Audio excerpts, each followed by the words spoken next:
Viewers, welcome to my channel మరువలేని వంటలు. ఈ వీడియోలో నేను మీకు చేసి చూపిస్తున్న వంటకం ములక్కాయ చికెన్. దీనికోసం నేను ఫ్రెష్ ములక్కాయలు మా చెట్టువి కోసుకొచ్చాను. మా చెట్టు ములక్కాయలు చాలా టేస్ట్గా ఉంటాయి. అన్నిటికన్నా ముందుగా ఇప్పుడు చికెన్ మ్యారినేషన్ చూపిస్తున్నాను. అల్లం వెల్లుల్లి పేస్ట్, గరం మసాలాతో పాటు చేసుకున్న అల్లం వెల్లుల్లి పేస్ట్, ఇది ఉప్పు, పసుపు, ఇవి మూడే వేసి నేను చికెన్ మ్యారినేట్ చేస్తున్నాను. కారం అయితే ఇప్పుడు వేయట్లేదు, కమ్మగా ఉంటుందని చెప్పేసి. తర్వాత దీంట్లో కొంచెం పచ్చిమిర్చి, పచ్చి ఉల్లిపాయ ముక్కలు వేసి ఒక కుక్కర్లో వేసి ఉడకబెట్టడానికి విజిల్స్ పెట్టేస్తాను. పచ్చి ఉల్లిపాయల ముక్కలు వేసుకుంటే చాలా బాగుంటుంది. ఉడికేటప్పుడు మంచి ఫ్లేవర్ వస్తుంది, టేస్ట్ కూడా వస్తుంది. మనం వేపిన ఉల్లిపాయ వేసుకున్నా కానీ కొంచెం పచ్చివి కూడా వేసుకోవాలి మటన్లో అయినా చికెన్లో, అప్పుడే చాలా బాగుంటుంది. ఇప్పుడు మసాలా కడిగిన నీళ్ళు నేను పక్క నుంచి పోస్తున్నాను, మసాలా కడుక్కుపోకుండా. పైనుంచి పోస్తే మనం మ్యారినేట్ చేసింది తగ్గిపోద్ది, మసాలా కడుక్కుపోద్ది. ఇప్పుడు విజిల్స్ పెట్టేసాము. దాని తర్వాత ఒక ప్యాన్ పెట్టి ఉల్లిపాయలు వేపుకుంటున్నాను. దాంట్లోనే పచ్చిమిర్చి కూడా వేసి బాగా వేగనిచ్చాను ఈ ఉల్లిపాయలు. ఇప్పుడు ఇందులో ములక్కాయ ముక్కలు కూడా వేసి కాసేపు వేపేస్తాను అనమాట. కొంచెంసేపు బాగా అటు ఇటు తిప్పి వేపిన తర్వాత, ములక్కాయలు వేగిన తర్వాత దాంట్లో ములక్కాయలకి ఉల్లిపాయలకి సరిపడా, కూరకంతకు సరిపడా కొంచెం కారం, అంతవరకు ఈ కుక్కర్లో అది విజిల్స్కి పెట్టాము చికెను. ఈ పక్కన ఈ ములక్కాయలు కూడా వండుకుంటున్నాము. కొంచెం మగ్గిన తర్వాత అప్పుడు వేస్తాను. అప్పటి వరకు ఈ మగ్గుతున్నాయి. ఇదిగో కారం కూడా వేసాను, ఒక స్పూన్ కారం వేసాను. ఇప్పుడు పసుపు వేస్తున్నాను.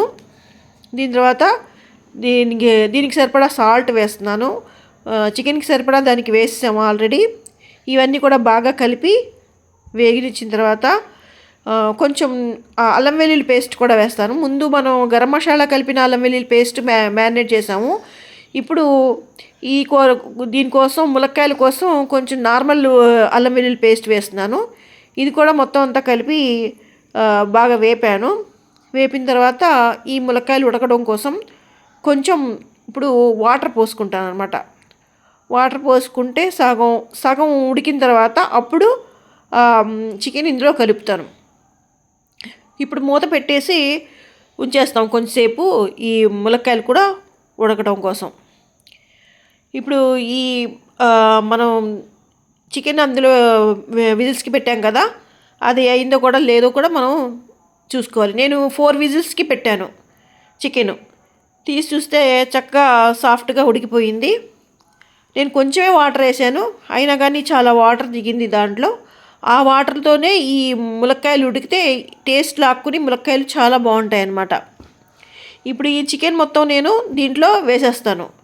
ఈ ఉడికిన చికెను మొత్తం ఈ కూరలో వేసేస్తున్నాను. వేసిన తర్వాత మొత్తం అంతా బాగా కలిపి, ఈ చికెన్ ముక్కలకి మనం ఇందాక కారం పట్టించలేదు కాబట్టి ఇప్పుడు ఇందులో ఉన్న కారం దానికి కూడా అంటేలాగా బాగా కింద పైన కలిపి, చుట్టూ అంతా కలిపి, ఈ చికెన్లో దిగిన వాటర్ కూడా దీంట్లో పోసేసి దాంట్లోనే ఉడకడానికి ఈ మొత్తం ములక్కాయ ముక్కలు కూడా దాంట్లోనే ఉడకడానికి బాగా కలిపేసిన తర్వాత మూత పెట్టేస్తాం.